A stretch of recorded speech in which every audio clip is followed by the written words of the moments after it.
you are ready. No, Doctor, first of all, it's an honor. It's a pleasure. Let me invite on behalf of GSLab GAVS, Doctor. This is Dr. Ganapathy Krishnan, who is, I mean, it will be difficult for me to cover his illuminary background in this session. Um, Somebody whom we came to respect and meet recently, but he was the person who was instrumental in a lot of activities within Apollo, primarily director of telemedicine and telehealth services at this point. And I was actually trying to, Professor, see which one, Doctor, which ones are better to introduce. And I'll start going and I'll stop at some point, forced to stop myself. Distinguished visiting professor of IIT Kanpur, which he got recently. Distinguished professor of Tamil Nadu Medical University. He is also the past president of Telemedicine Society of India, former secretary and past president of Neurological Society of India, past president of Indian Society of Stereotactic and Functional Neurosurgery. And of course, he's the director of Apollo Telemedicine and Telehealth Services. But more importantly, all my colleagues and friends in GS Lab GAVS got an opportunity to spend some time with Doctor recently. He has, and in his words, and I'm not hopefully taking the thunder away from his speech, he has conducted 11,000 plus neurosurgeries, according to his statement, in his life. And he is spearheading what I believe is guiding the youth and the future generations of this country.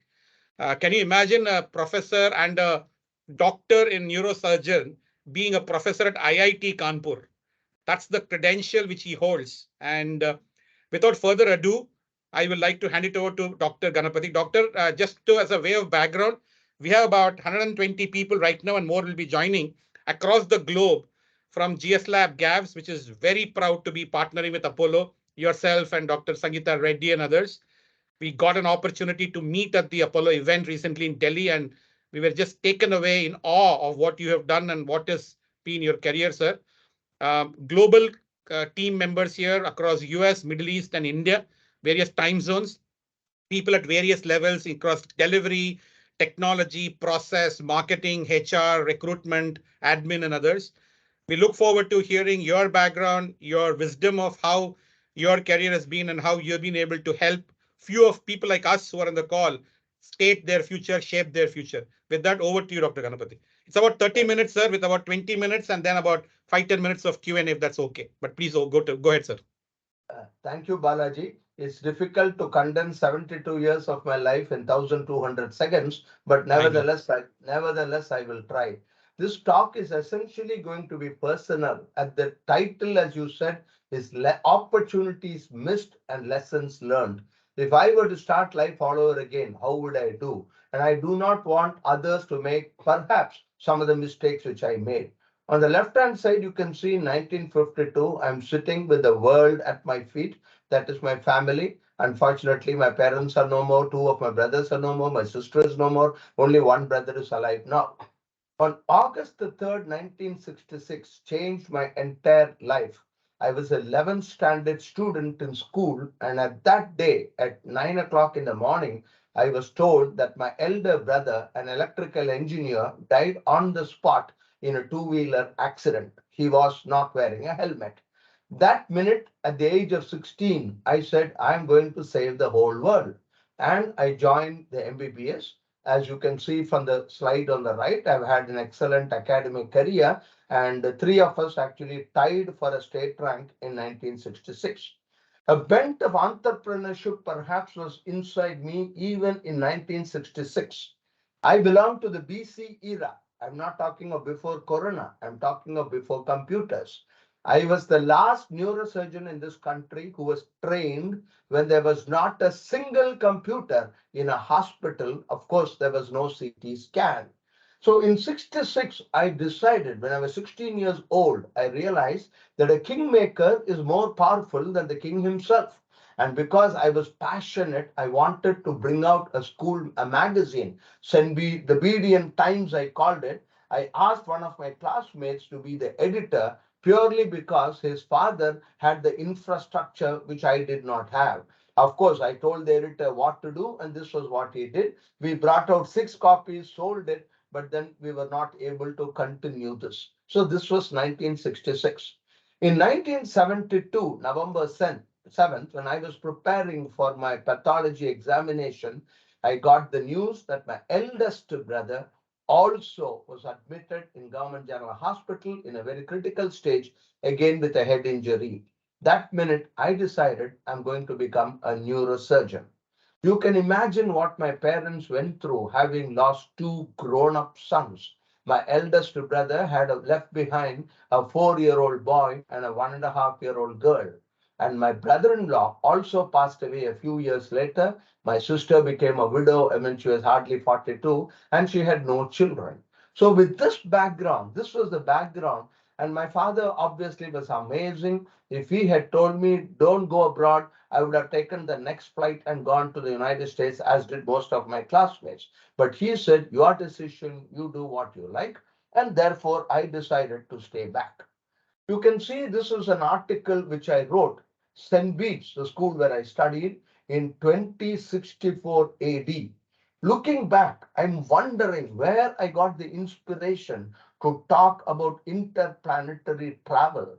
I wrote an article saying how one day we would go to Mars. I even said my father, the senior Government of India officer, has been transferred, and I wrote this story about how I visited Mars. I mean, I just can't imagine. I never in my thought that in my lifetime, perhaps I would see the first Earthling to visit Mars in 7 to 8 years from now.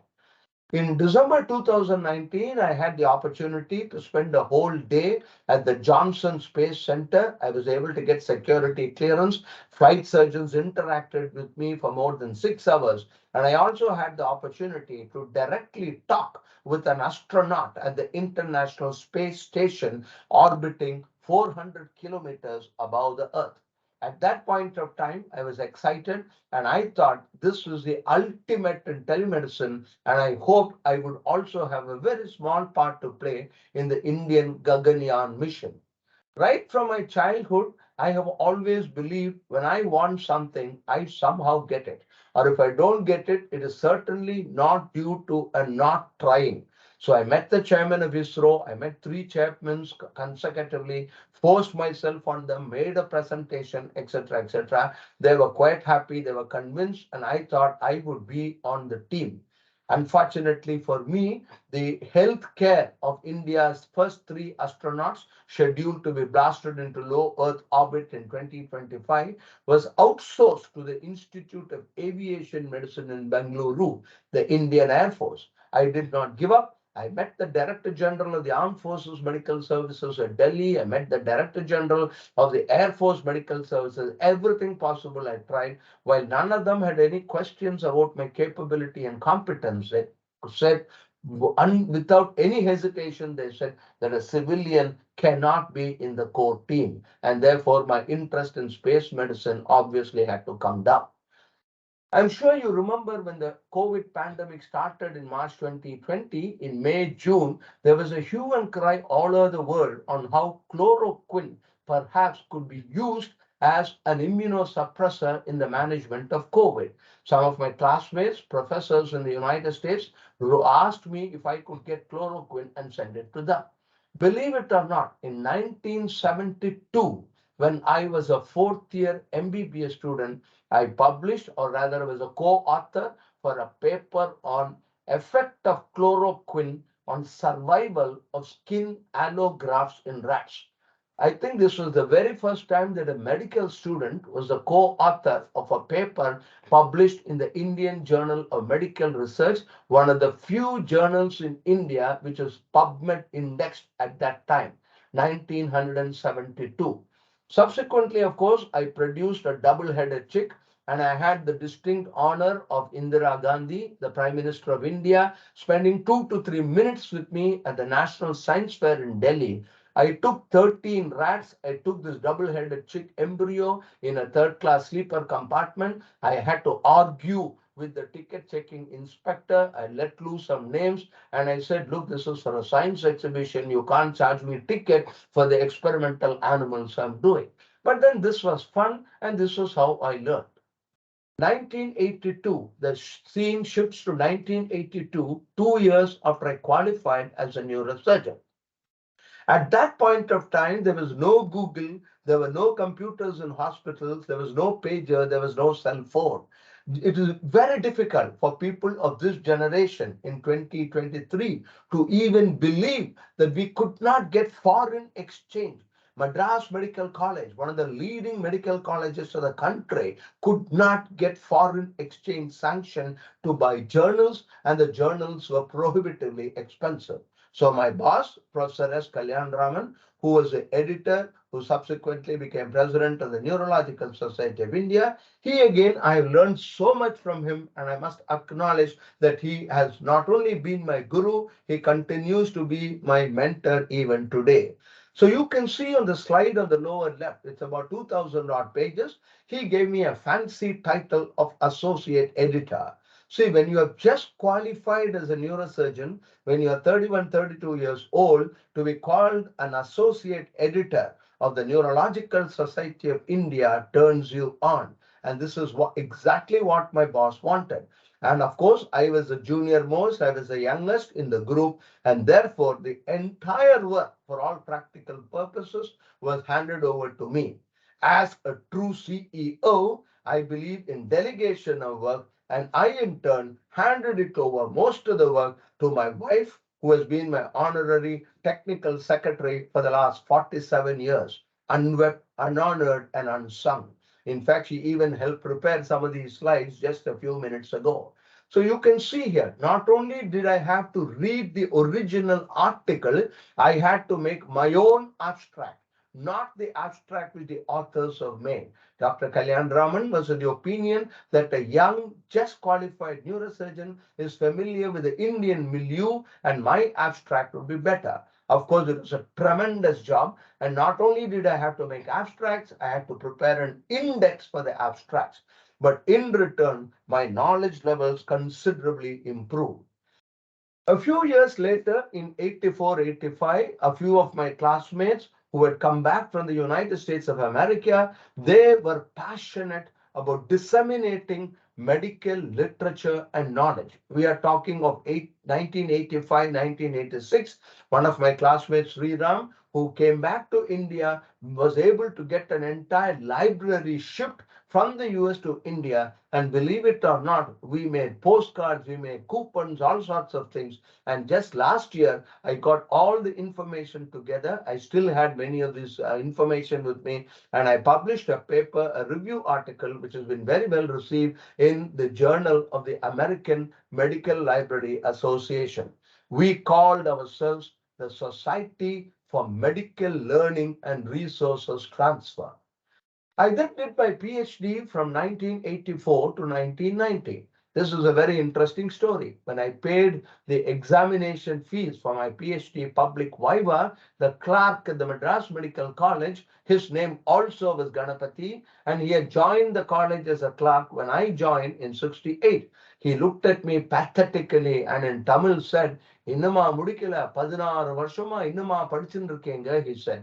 16 years I have been a student of the Madras Medical College without failing.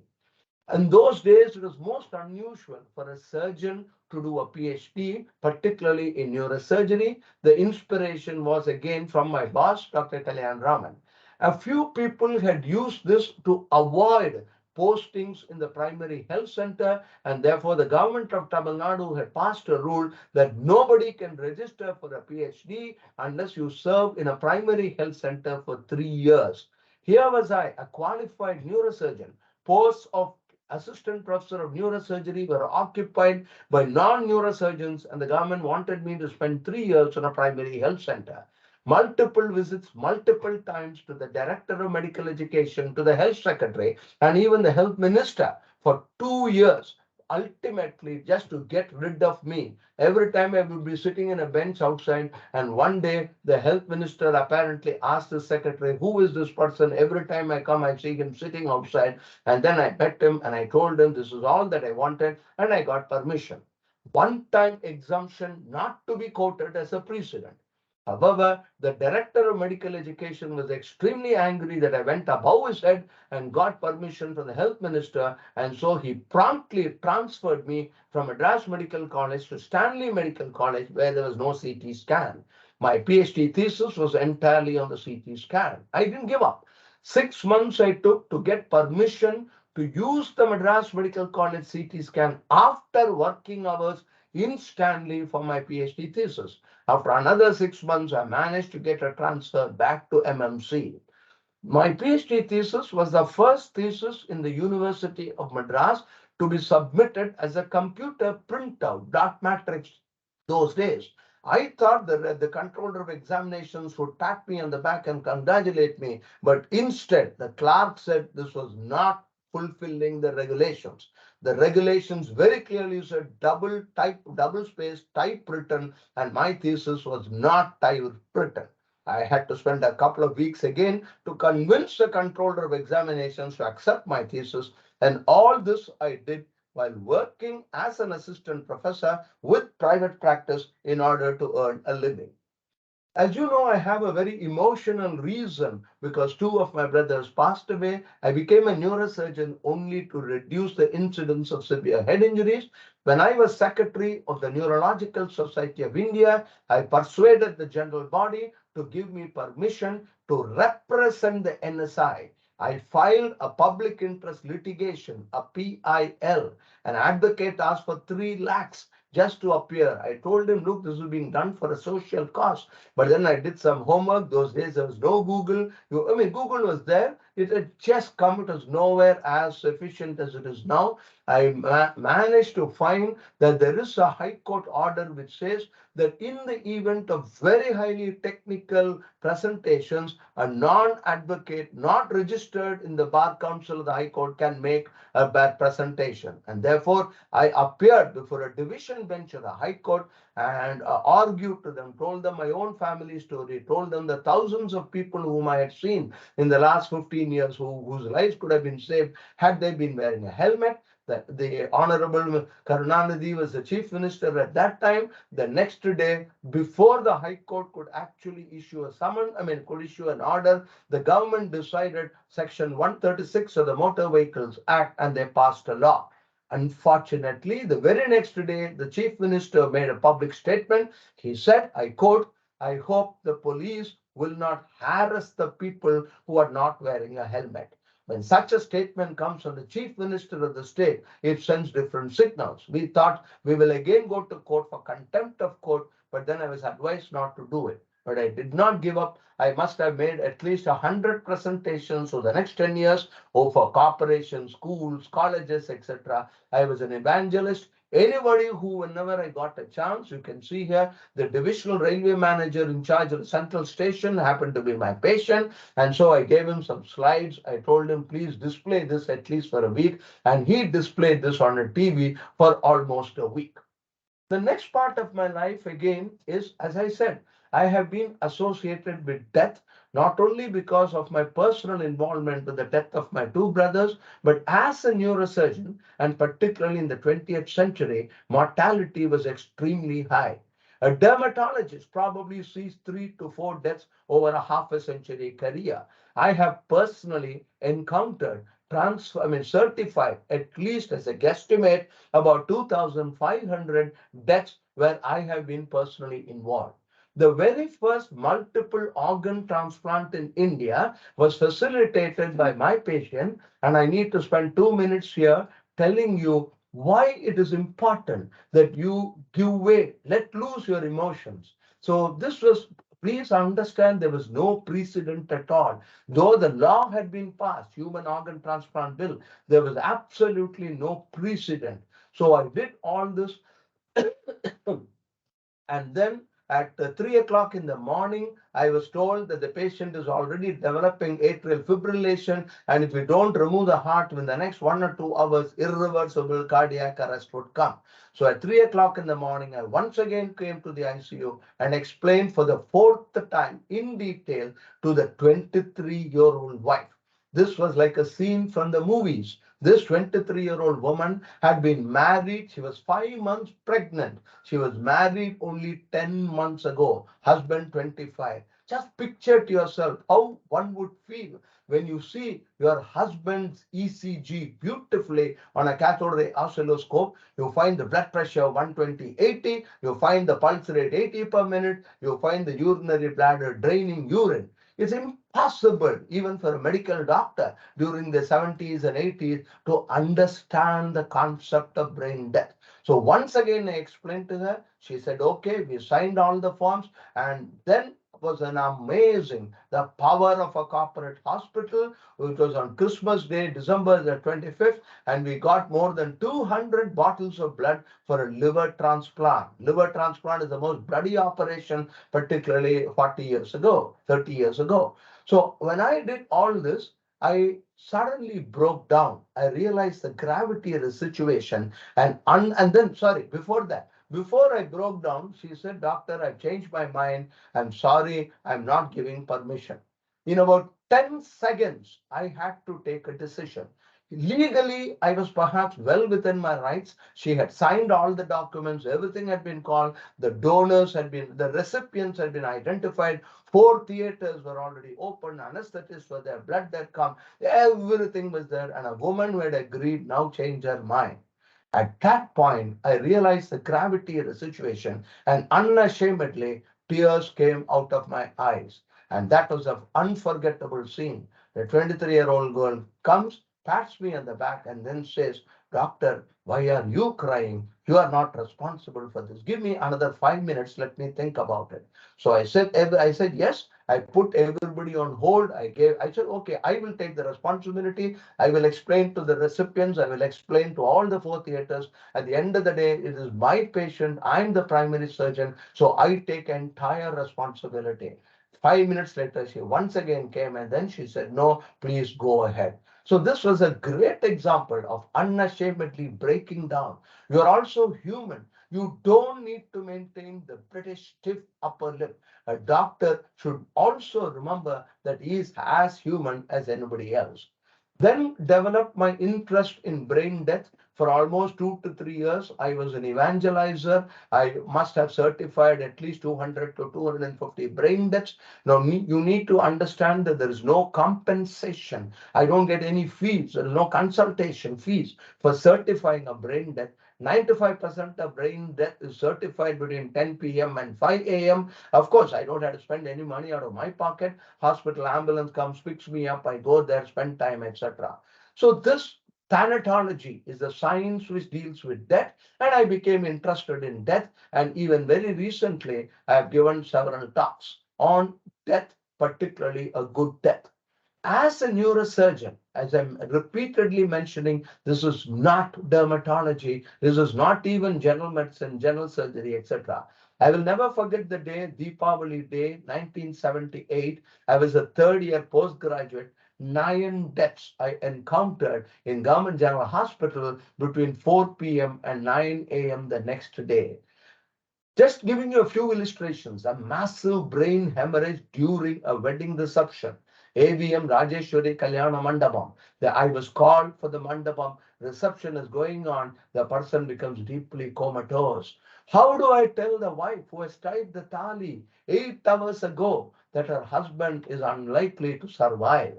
There is no CT scan at the time. The quality of life is important. How do I tell my teacher, a professor of surgery at the Madras Medical College, who has got multiple disseminated secondaries? He has taught hundreds of surgeons. He has produced hundreds of them, including me. He refuses to accept the fact that nothing can be done when you have multiple secondaries in every organ in your body. How do I tell my cousins, 72 and 68 years old, looking after my 92-year-old aunt who had a bilateral stroke with a fractured hip, who has been unconscious for 2 months? There can be nothing more pathetic than two children waiting for the mother to stop breathing. At last, I took the decision. I said, okay, go ahead. This was just a year and a half ago. Your conscience is clear. My conscience is clear. I don't think we should let her suffer. Remove the right tube and let the heart should stop beating in 5 to 6 hours. Stop even the right tube feeding. Unfortunately, she had not read textbooks of medicine. Her heart continued to beat for 48 hours. Can there be anything more? I can't, I don't even have words to explain when two sons are waiting for their mother's heart to stop. At the same time, every single instance must be customized, tailor made. You cannot have one size fits all. I remember keeping a father alive on a ventilator, which I would never ever have done normally, so that the daughter's marriage would be completed. In our customs, particularly, you understand that if the father dies a day or two before the scheduled marriage, that poor girl is condemned for the rest of her life. A terminally ill pregnant woman. To whom do I owe more duty to? Am I not responsible for saving the unborn? Am I not justified in doing everything in my power to keep pregnancy, to continue the pregnancy at least till the unborn becomes viable so that I can do a cesarean section and deliver the baby? Ladies and gentlemen, the destination cannot be changed. Three score and 10 years is the biblical lifetime. I know that my days are numbered. Maybe it is not days, maybe it is months, maybe it is years. Maybe I have 5 years more, 10 years more, 15 years more, but nevertheless, it is a finite period. Decisions can still be made, but what the journey should be like, and it needs you to be aware and to take charge.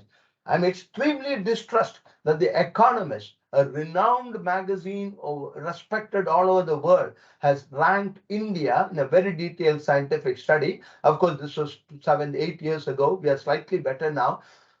That we are 67 out of 80. In other words, let's talk death. What makes India one of the worst places to die in? How life ends. Death is inevitable, but a bad death is not. And particularly during the COVID, every one of us have seen how death is very, very important. I'll come to this later. Now, I believe that technical skills are not important in whatever you do, whether you are the executive in a company, whether you are a CEO of a company, whether you're a medical doctor. I think these rules apply. This is what I have learned over the last half a century. Communicate. This is not a typographical error. Communicate, communicate. Malpractice suits. I have not had a single case filed against me in 45 years of practice. Not that I was a perfect surgeon. No, there have been at least 5, 6 instances where today people would have gone to court. But 5, 10 years ago, they did not go to court because I communicated with the family. I accepted the mistake which we made. I told them this was a mistake. This was what happened. And believe me, it is not the result. It is not a bad result which makes a patient go to court. It is bad communication. Clinical judgment and wisdom. No intervention, in my opinion, requires much more confidence, much more knowledge. Anybody can open the brain and remove the tumor. To tell somebody that surgery is not required requires much more judgment and wisdom. I'm just giving you an MRI. You can see this is a small arrow. I don't know if you can make out. This was a patient, a secretary to a big CEO who had a little tinnitus. Maybe I would not have investigated, but being a VIP, she had an MRI and a small 6 millimeter tumor was done. I could easily have done what is called stereotactic radiosurgery and charged my fees, but it was against my conscience. And therefore, I said, let's wait and watch. Every 2 years, we will repeat an MRI. We will check your audiogram. 2020, 12 years I have followed it up. The tumor has not grown in size. We need to remember that all patients do not die of a brain tumor. Many die with a brain tumor. Do not treat an MRI scan. Do not treat a CT scan. Do not even treat the patient. I treat the family, one of whose members has got a brain tumor. I try to spend time, find out what is it that the patient wants, what is it that the spouse wants, the children want, the family want. Most of us suffer from what I call operitis plurandi, itching fingers. As a surgeon, we always get a kick out of cutting and stitching. I think we should resist this and understand. Lose the battle to win the war. Come back another day. Have 2025 standards, not 2021 standards. Do not try to be a perfectionist. Look at every failure as a learning experience. Don't be content with low-hanging fruits. I always use Dr. Pratap Reddy as an example, not because he is my boss, but purely because about a month on February 5th, he celebrated his 90th birthday. I mean, that man has got every single thing which any human being would want, but he is restless. He is not content. His 72 hospitals are not enough for him. He wants to get better and better and better. He wants all of us to get better. I think this is the inspiration we need. Unlearning in 2023 is more useful than learning.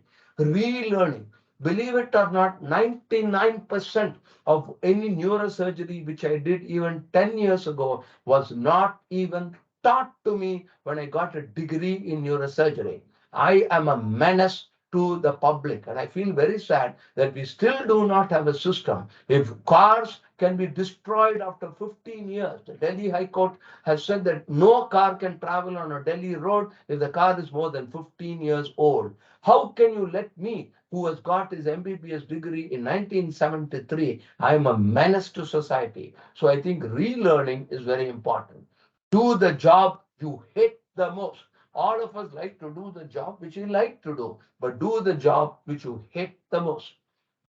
Every one of us must be a scientist. The word neurosurgeon, as I said, can be removed by CEO, can be removed by politician, can be removed by a plumber, electrician, driver, whatever it is. Measure, measure, and measure. Document, document, and document. Update. Continually assess what is working and what is not. I have given a few talks on conferences dealing with complications. And here I found this slide very interesting, which says that there is a deathswitch.com, a website which ensures that in case your passwords, you die and your family does not know what the passwords are, there is a mechanism to give you the passwords. I cannot help feeling emotional. Yes, I am a scientist. I would like to be technically competent, but emotion is still there. Just look at this slide. How many of you can make out that this is an unborn baby, about 7 months intrauterine? Look at the thumb and the four fingers. This unborn baby, almost as if to say thank you. The pediatric neurosurgeon today, incidentally, there are at least 3,000 instances where surgery, neurosurgery, fetal surgery for the unborn has been done. We have started doing it in India as well. This is not uncommon in the United States and other advanced countries. Just look at this. A meningomyelocele was corrected, and this unborn baby is not letting go of the surgeon's fingers, almost as if telling him, thank you, sir, you saved my life. Instances like this, the neurosurgeon in particular has written a beautiful case report, and we are also human, and tears come out of our eyes. We need to understand that medical malpractice, I am responsible. The doctor, the healthcare provider is responsible for the third leading cause of death in the United States. It is not cancer, it is not head injuries, it is not cerebrovascular accidents. These are all papers published from the most elite institutions of the world: Johns Hopkins, JAMA, Journal of the American Medical Association, the Institute of Medicine, and so on and so forth.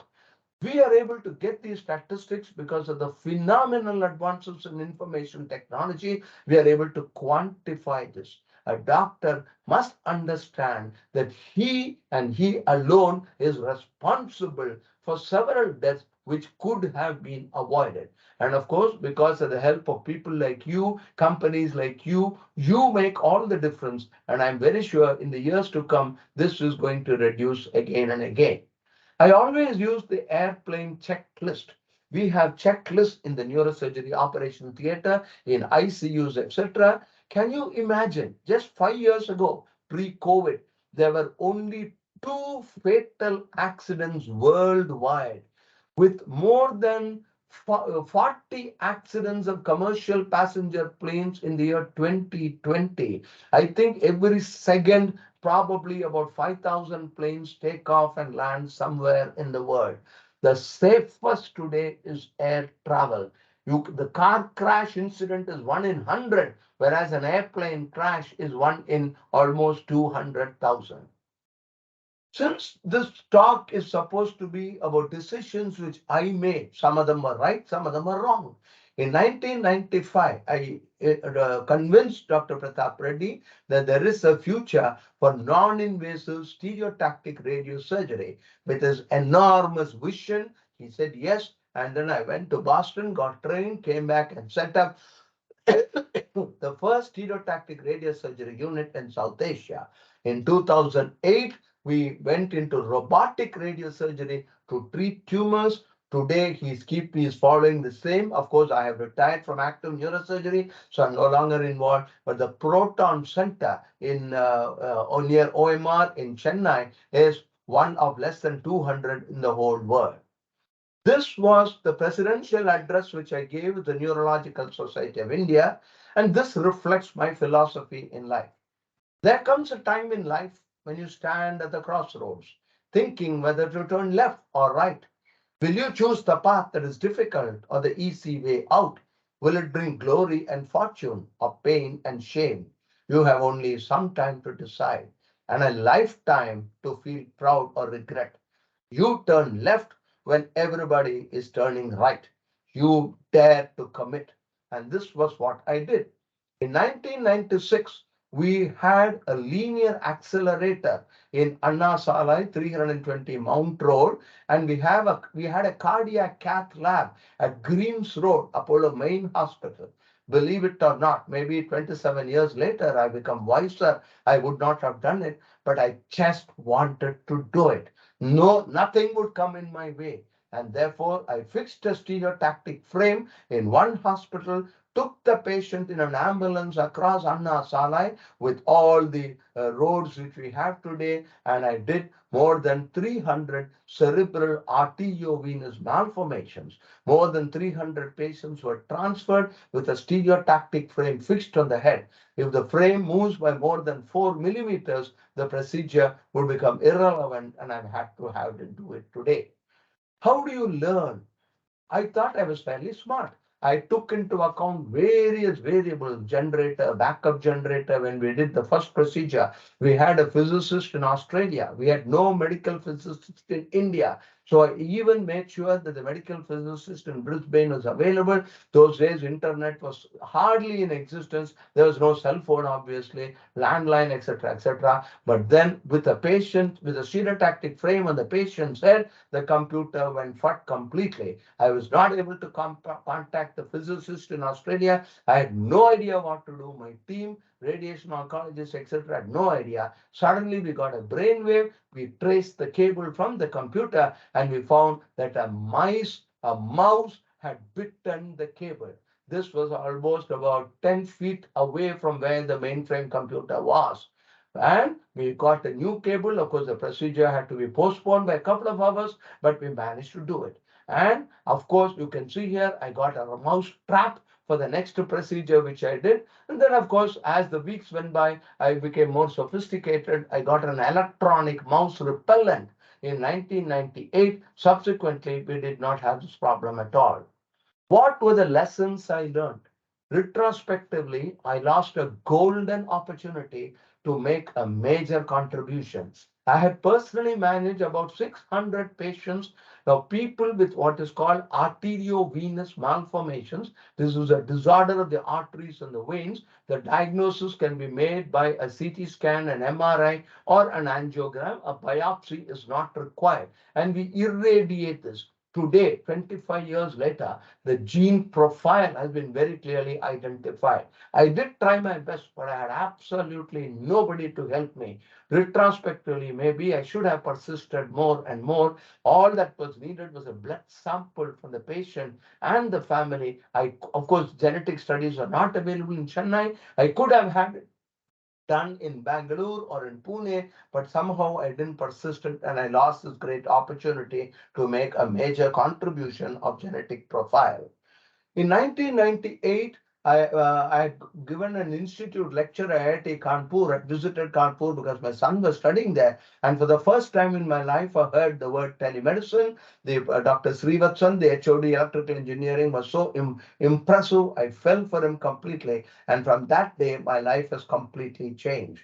And starting something 22 years or 20 years ahead of its time. As many of us know, when you are a pioneer, there are major problems. Everybody laughed and ridiculed. Many of my wonderful classmates said, because I can't cut or stitch, I'm giving up neurosurgery. They didn't realize that it was a major pay cut, as is the fancy word used nowadays, was made. Telemedicine is not where you get adequate compensation. Surgical neurology, neurosurgery, yes, but then the passion. See, in neurosurgery, yes, I could perhaps 10,000 people, 11,000 surgeries I've done. Maybe I've seen another 15,000, 20,000 people whom I've not operated, but whom I have managed. But still, it's a finite number. If I'm able to bridge the urban-rural health divide, if I'm able to help to do something which will enable people to get specialist opinion, there are only 1,800 neurosurgeons for a population of 1,400 million people. No way, not in the lifetime of my great grandchildren, will there be enough neurosurgeons in tier 2, tier 3 cities. The same applies to cardiologists, cardiac surgeons, etc., etc. So I thought, why not I try to bridge the gap by providing electrical power connectivity. Here again, I distinctly remember interacting with Dr. Ramchandran, the managing director and CEO of Asia Pacific Philips. Being not familiar with the nuances of commercial trade and things like that, I'm being very naive. I told Mr. Ramchandran, I said, sir, it is wonderful of you to give us 1 crore as donation and give us this hospital on wheels. He was just a few years older than me, but he patted me on the back and said, Dr. Ganapathy, Philips does not believe in donation. We view this as a long-term investment. So this is one terminology which I picked up. Do not look at things as a donation. Look at it as a long-term investment. I spent weeks and weeks trying to fabricate the contents of the hospital on wheels along with ISRO engineers, along with other people. I thought I was pretty smart. But none of us, of course, my only consolation was the brilliant space scientists of ISRO also overlooked the point which I overlooked. This VSAT-enabled hospital on wheels primarily was to go to the small villages in and around Madurai. I was stupid. I did not measure the branches, the height of the branches of trees. So when this guy went into small villages, the satellite which you see on top got dislodged, dislocated just by 2 or 3 inches. But then what you call apogee and that and this, etc., got changed, and we were not able to receive signals. Obviously, an Apollo hospital technician would not know this. There was no precedent. It took us weeks. Who is going to pay for it, etc., etc. The lesson we learned was that this VSAT is too large. Today, ISRO has manufactured fantastic VSATs which can be taken in a briefcase. So this was a lesson we learned. We never thought about it. So this is the lessons learned and opportunities missed. Another story I would like to give, as I said, I was determined. Ericsson got special permission to get 3G spectrum. This was again in Madurai. I don't remember when. I think it was 2005 or 2006. We did considerable amount of planning, and for the first time in Asia, I was able to transmit ECGs, heart sounds, respiratory sounds, etc., through edge, as they call it, and 3G with Ericsson as our partner. I thought I was pretty smart.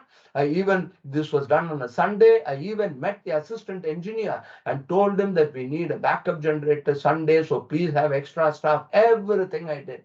But I was not smart enough to understand that the assistant engineer's mother-in-law was critical. Assistant engineer's mother-in-law died. Assistant engineer did not come to work. There was no supervision, and all the plans I had made, the power went off. We had generator only for 2 to 3 hours. I had got almost 100 people lined up with 20 nurses, 5 doctors, etc., etc. I was not going to give it up. So what did I do? I went to our Apollo Hospital's ambulance. A large, it's not an ambulance really, it's a real bus. I presume that it operates on diesel, and here you can see I got the diesel from the Apollo bus, and we collected it. You can see here I was able to get enough diesel to work the generator for another 2 hours till such time as I called upon the entire power of Apollo Hospital Madurai, spoke to the CEO, he got somebody, opened the shop, we got the diesel, and in 4 to 5 hours, we got the diesel again. But we completed the procedure as we wanted. So never say die. Again, a great opportunity missed. 2001. We were just too far ahead of the time. I don't know. I told you there's no video, but actually there is a video. I don't know whether you can hear a sound. But as early as 2001, when this was unknown in the rest of the world, we were doing echocardiograms in the village of Aragonda through remote supervision. Dr. The pediatric cardiologist here, you can see, he was watching live and he was supervising this. We did more than 200 pediatric echocardiograms. Unfortunately, I just didn't have time to document it and publish it. E-neuro intensive care, we have written several papers, etc., and has been published. Now, I'm deliberately spending 2 minutes on this to say that I do not give up easily. The previous paper here, now all these papers are published in indexed journals, they're sent to reviewers. So this particular reviewer obviously had no idea of telemedicine, had no idea of e-intensive care. He was rude, arrogant, and he gave a lot of things, etc. So as you can see here, in a point-to-point refutation, I gave illustrations to demonstrate and prove scientifically that every statement made by the honorable reviewer was incorrect. But I pointed out to the editor that as a 72-year-old, 70-year-old at that time, I had time, access to information, and an inclination to respond, not react. This would have been impossible for a young, upcoming, busy clinician. The editor was so impressed, he asked me to write an article on how to review papers, which is what I did. This is University of Pittsburgh has been funding a project for the last 4 years. And the vice chancellor and the dean just came 10 days ago and visited the site. And this again shows Indian innovativeness. I think Indians are the smartest in the world. The color of our skin may not be white, but look at this.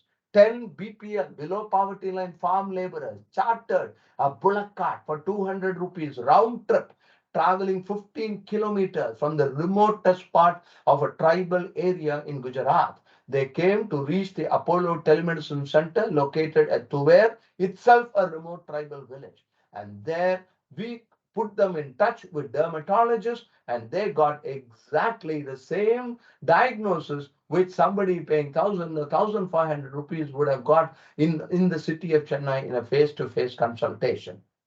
Again, I always believe that what got you there will not keep you there.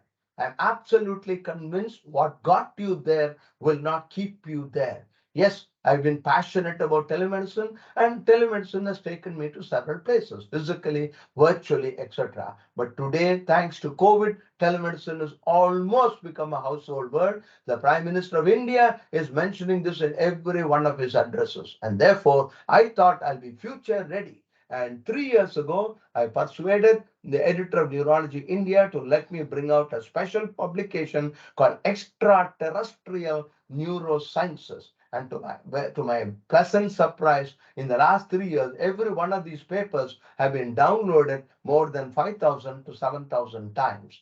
Again, this was a conference organized by ISRO. I was the only medical doctor invited to talk on human space flight and exploration. A huge conference, people from all over the world came, all of them space scientists. I was the only medical doctor. But as I said, unfortunately, I was not able to continue.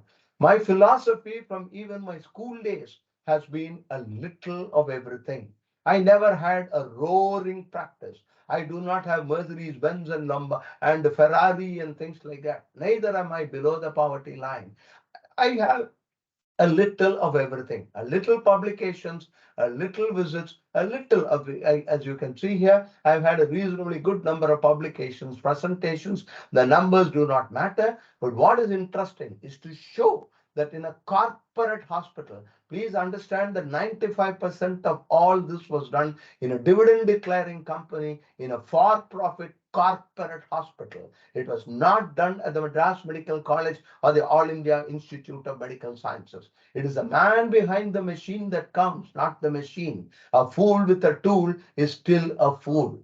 I strongly believe that technology is a means to achieve an end and not an end in itself. I have been extremely fortunate. I've had a wonderful staff. My colleagues are absolutely wonderful. They will do anything which I asked them to do. This was what they gave me for my birthday a couple of years ago. I think this describes the sort of multifaceted things which they believe I have. So, ladies and gentlemen, balancing good and evil, not getting rid of all evils.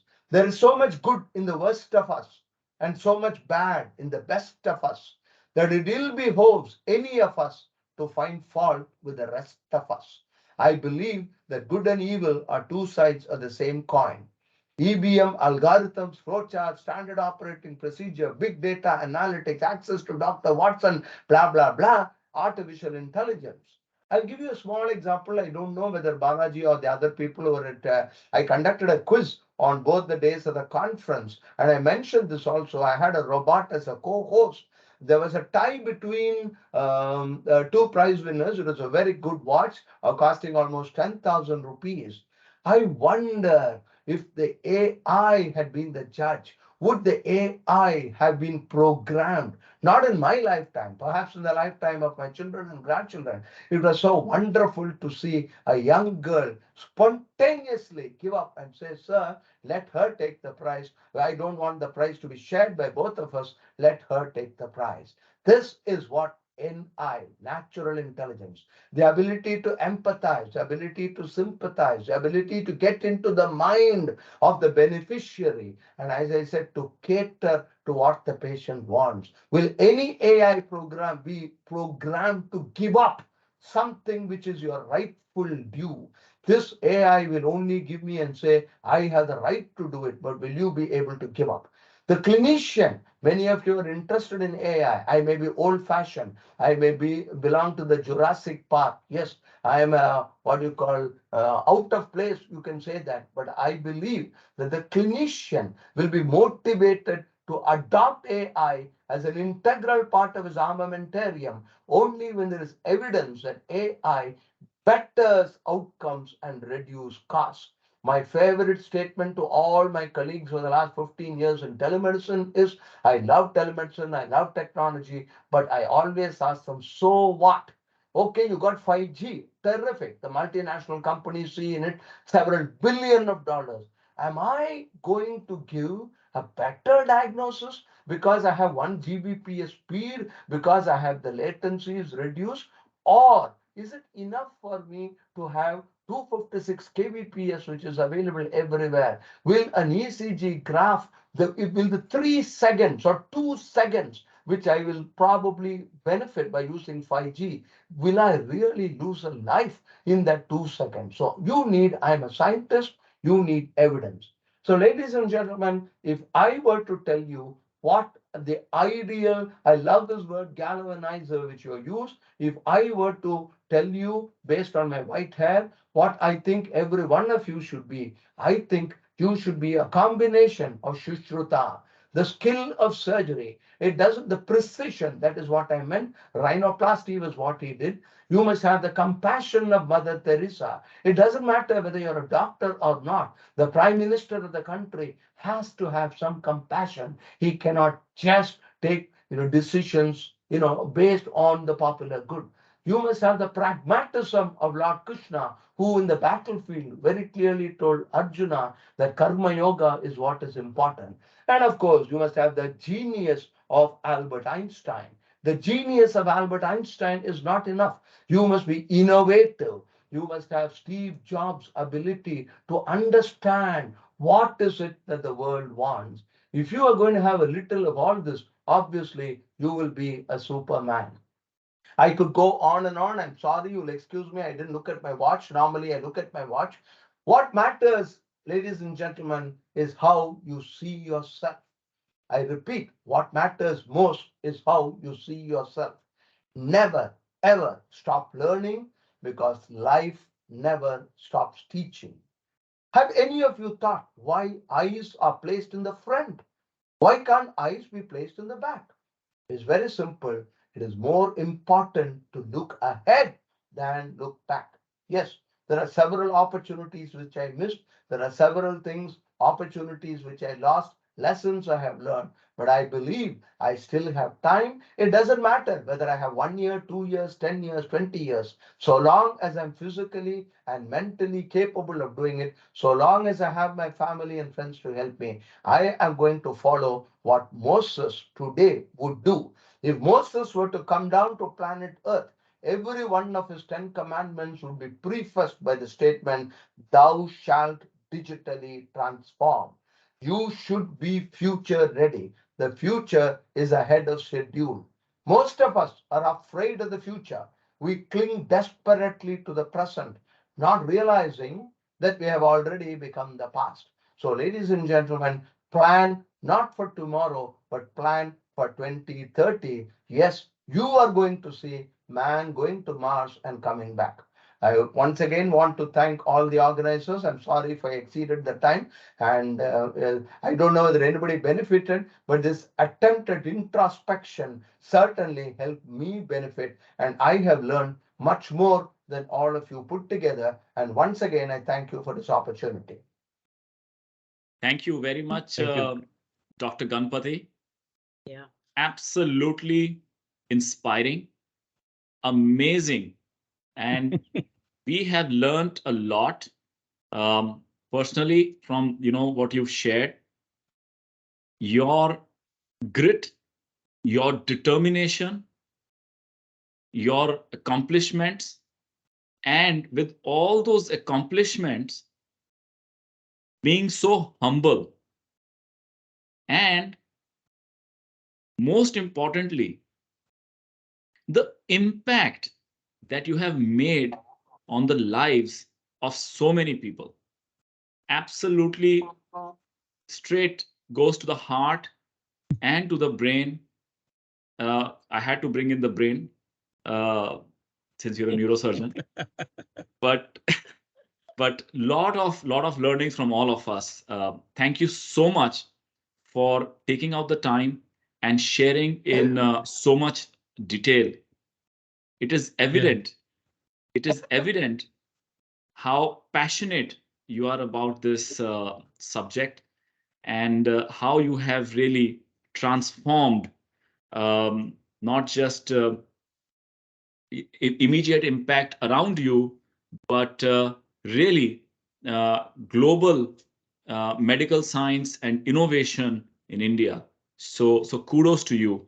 I know we've exceeded time, but if you're okay, if there are a couple of questions, maybe we could um, address if you're okay with time.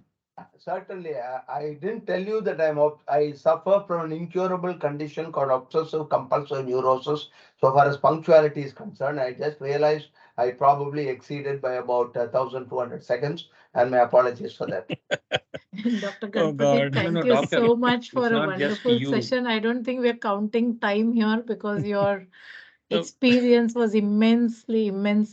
I mean, everyone is, I think, speechless after your speech. So, Yeah. but I'm still going to allow few questions here, and I can see a few hands raised. So, can we have the questions flowing in, please? Who wants to go first? Rahul? Yeah. Yeah. I mean, honestly, I think I echo everything that Deepak and you stated earlier, right? Doctor, I'm completely speechless. I don't know what to ask, to be honest. Sangeeta, when you pinged me, right, I was totally in awe. I don't know what to ask, right? I listened to all the learnings from doctor. So thank you for that, doctor. The simple question I have is, where do you get this energy?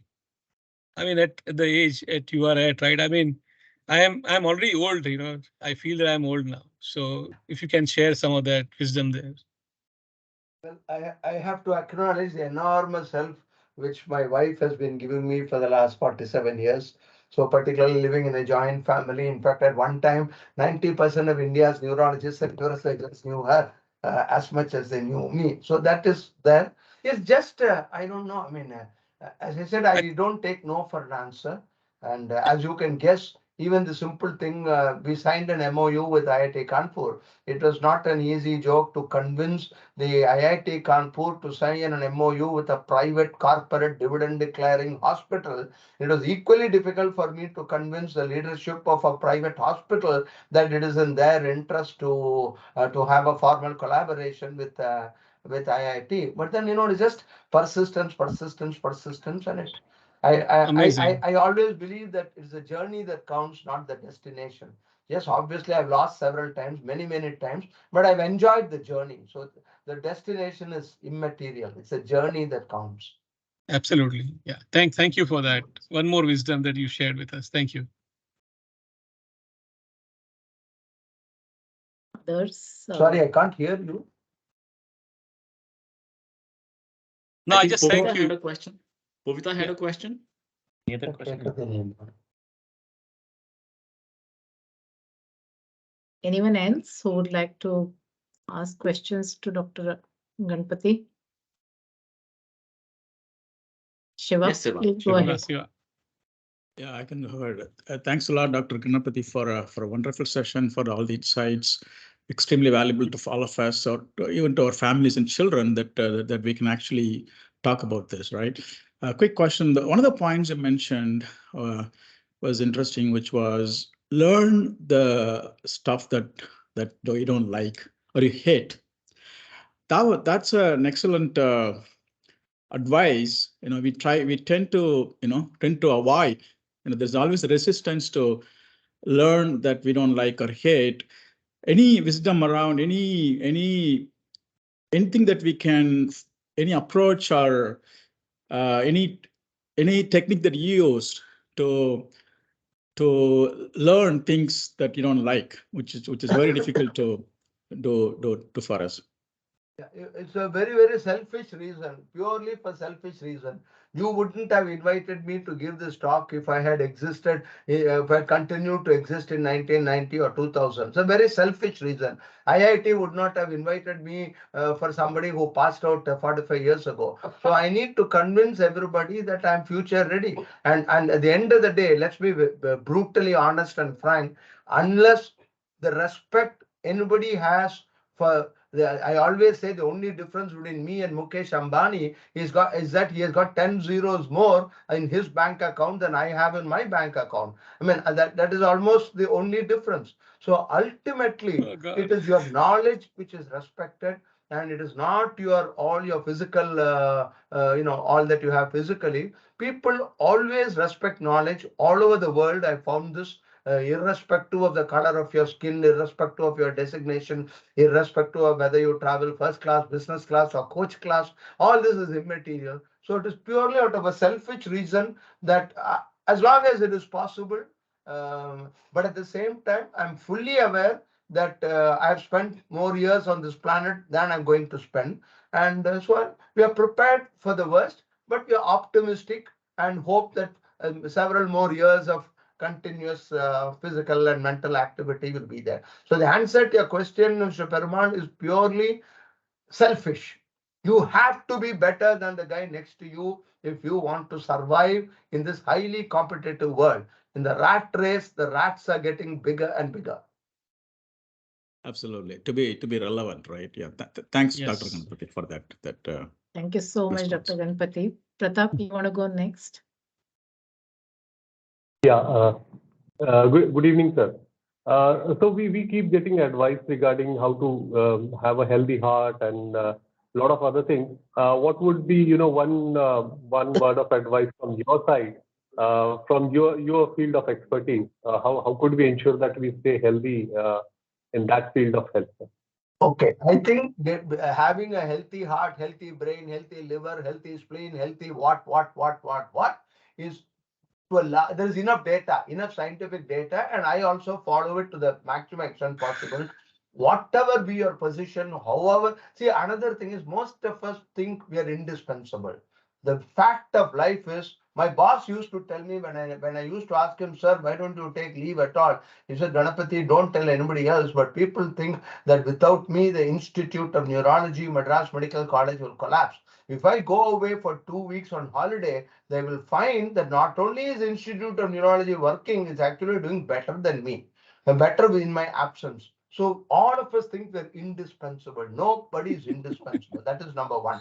So accept the fact that none of us are indispensable. The world will still go on. One, two, walking for 30 to 45 minutes a day, which is what I do at 5:15. I mean, each one has got a different biorhythm. I go to bed quite early, but I almost for the last 60 years I've been doing it. I wake up at 5:10, and 5:20 to 6 o'clock or 6:10, 45 minutes. And today with modern technology, I have a beautiful Bluetooth streaming earpods where that 40 minutes I polytask.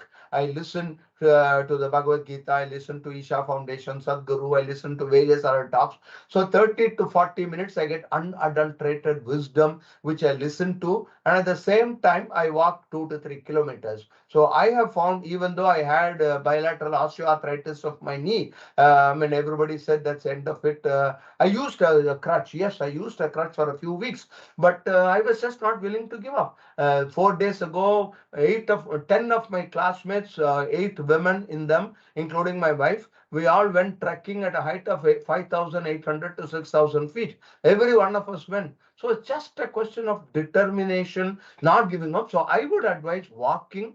And there's a lot of difference between actual walking, not treadmill, not your stationary cycle, no, but walking in the under the sky. Look at the sky, enjoy the chirping of the birds, look at the trees, look at the flowers. We are so busy, and I think if I'm not there, Apollo telemedicine department is going to collapse. I mean, the quicker I get away from that. I've been organizing this conference for 13 years, the 10th conference. But do I honestly believe that without me, this conference would not have been organized? Certainly not. So the quicker we get away from that, and physical activity, I think that will give you a healthy heart. Even if you don't have a healthy heart, you are not going to get perturbed. You are not going to get worried. I think that is the most important. Accept whatever happens. Tomorrow, if I get a heart attack, I'm not going to get depressed. I will look at the wonderful life I've had for the last 72 years. So what if I get a brain tumor 1 year from now? So what if I require stenting 6 months later? So what if I require a knee replacement? I've had a wonderful life. So that should be your attitude. Don't get depressed. I used to tell my father when he was 94 years old, I used to tell him, look, do you realize that first of all, he passed away about 18 years ago. First of all, there is only 1 in 10,000 who live to the age of 94. And if you take 10,000 people who are 94 years old, there are less than 100 people who are mentally and physically absolutely normal. Do you realize you're the rarest of the rare? I always used to tell him, don't compare yourself with what you did 20 years ago. Yes, I never used a lift. I climbed 6 flights of stairs at Government General Hospital. Today, I can't do that. I'm not able to climb more than 3 flights of stairs. But I compare myself with other people of my age. And I find that compared to the average 72-year-old, I'm certainly physically and mentally way ahead of them. So I think this is what is required, a positive attitude. Don't get depressed because 20 years ago, I never used the lift. 10 years ago, 5 years ago, I never used the lift. Now I'm not able to climb up more than 2 flights of stairs. Compare yourself with your contemporaries. How many people today have got the luxury of giving a talk like this? How many of us have 4 meals a day? How many of us? We are the rarest of the rare. And why are we cribbing? Why are we saying that guy gets more salary than I get? That guy has got a 2023 electric car. I don't have an electric car. He travels business class. I travel coach class. It's high time we get out of all this. Yeah. Thank you so much, Thank you. Doctor. Thank you so much for such You a better wonderful, stop asking questions, inspiring. otherwise I'll go until tomorrow morning. Dr. Ganapathy, thank you so much from the entire team of gslab GAVS, and I'm going to have Srini close this session with you, and then we'll move on with the next agenda with galvanizers. So, thank you so much for your time. Okay, Srini, I over to will you. sign off now, and please do let me have the recorded version later. Yes, we will definitely share it with you. Okay, thank you Dr. so Srini. much. Thank you so all of much. you. Thank you so much, Doctor, for your time today. Okay. I'm Thank you signing so off much. now. Thank you. Yep, please. Thank you so much. Thank you so much for a wonderful time.